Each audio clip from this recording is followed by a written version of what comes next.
This is Phil McCall from Connecticut.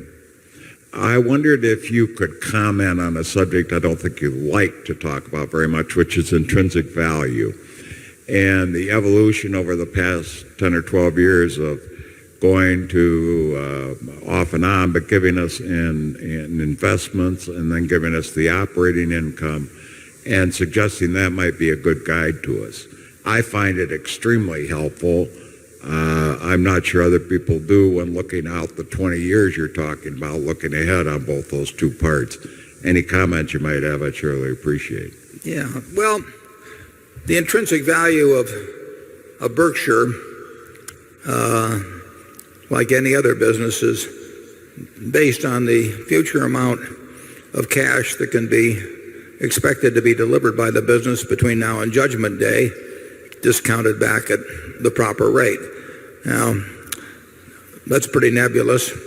Another way of looking at it is to try and figure out the value of the businesses we own presently, and we try to give you the information that will enable you to make a reasonably close estimate of that. We own lots of marketable securities.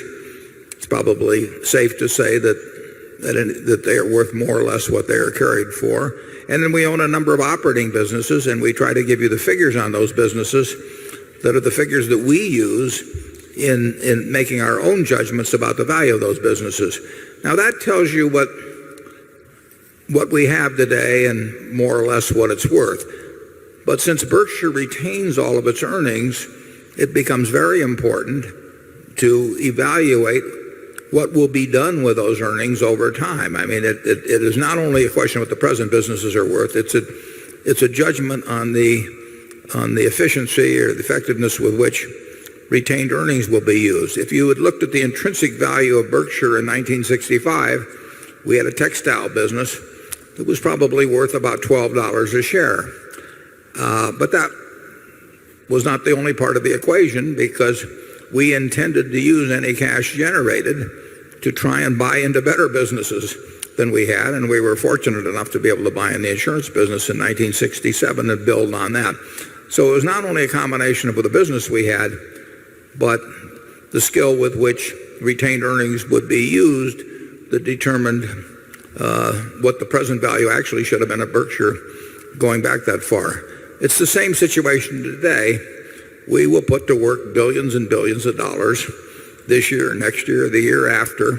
If we put that to work effectively, each dollar has a greater present value than a dollar has simply in cash or distributed. If we do it ineffectively, it has a value of something less.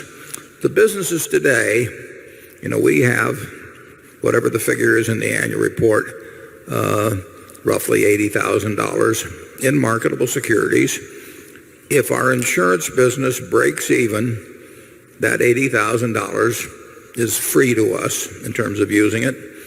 And we have a group of operating businesses, and we show their earnings in the report, and we're going to try and add to those, and they'll try to add to their earnings. But if Charlie and I were each right now to write down on a piece of paper what we think the intrinsic value of Berkshire is, our figures would not be the same. They'd be reasonably close. I think with that, I'll turn it over to Charlie. Yeah, what's hard to judge at Berkshire is the likelihood that you'll have anything like the past to look forward to in the future.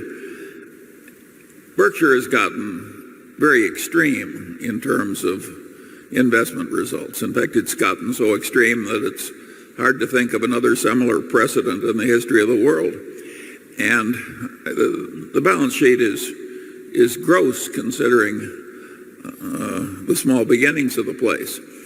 Now, what on earth has caused this extreme record to go on for such a very long time? I would argue that the young man who was reading everything he could read when he was 10 years old became a learning machine, and he got a lot of power early, and then he got a very long run when he kept learning.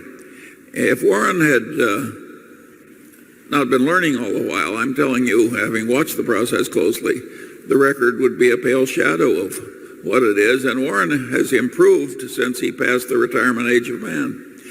In other words, in this field at least, you can improve when you're old.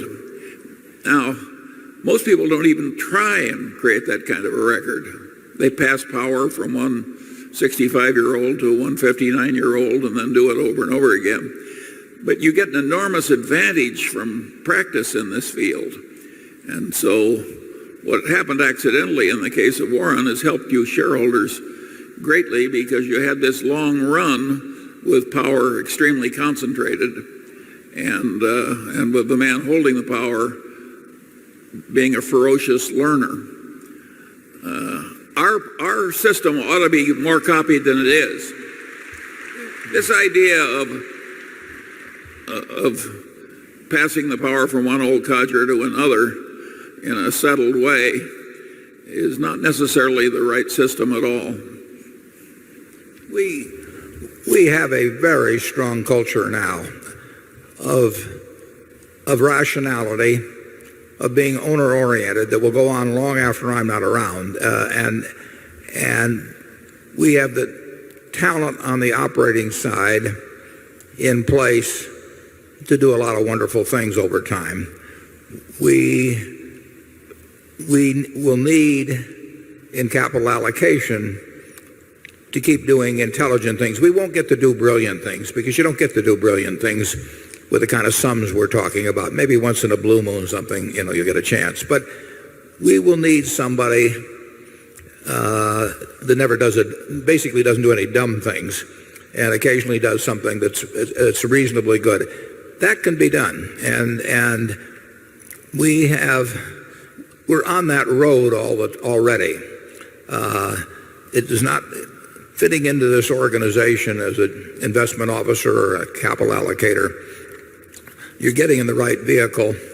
It has the right standards. It will reject ideas that really are irrational. I've been on a lot of boards. Charlie's been on a lot of boards. You would be amazed at the number of things that are responding to animal spirits rather than to rationality that take place. And we have our animal spirits, but we devote them to other areas.